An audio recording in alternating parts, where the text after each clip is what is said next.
Before you have a go at this question, I just want to provide you with some guidance on how to approach questions like this, where there are two yes answers and two no answers. And my recommendation is that you decide between yes or no without reading the sentence following because. And the reason for that is twofold. One, it will save you a lot of time in the exam because you're only reading two possible answers rather than four possible answers. Also, if you read all four possible answers, as well as taking you longer, it can confuse you because you're seeing potentially correct information after a because that might tempt you into selecting that answer.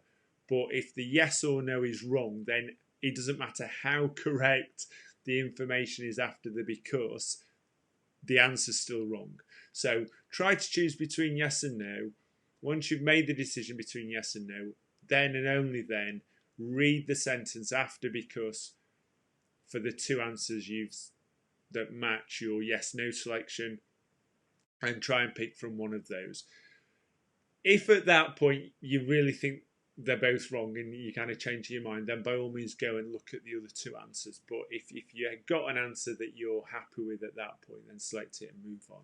That's my recommendation. Saves you a bit of time in the exam, helps avoid confusion, and utilises your understanding of MSP better than reading all four potential answers. Right, so without further ado, why don't you have a go at this first question, which is the lead with purpose question. So pause the video now. Okay, so hopefully you have your answer to this question, and the correct answer is B, yes, because the sales manager is the most appropriate person to communicate the desired outcomes. And you can see at the bottom of the slide there, section 2.1 from the guidance, lead with purpose. Principle is achieved by providing clarity of purpose for stakeholders, and also table 4.4 shows that it's the BCM role that has the focus of organizational change management. Now that should all be straightforward and simple for you.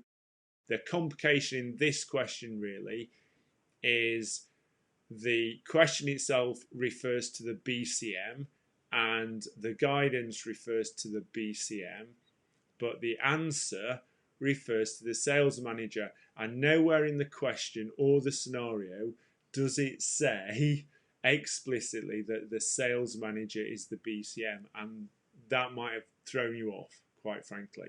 And really all I can say is it does say, in particular, the PC Safe sales team is worried that they will lose their current sales bonus. It's kind of implying that the sales manager is the BCM in this case, is that the focus is on the sales team and therefore the sales manager is the most appropriate person. But yes, for me, it's an error in the question. It should somewhere in the question or the scenario explicitly say that the sales manager is the BCM, and it doesn't do that. But that is the correct answer.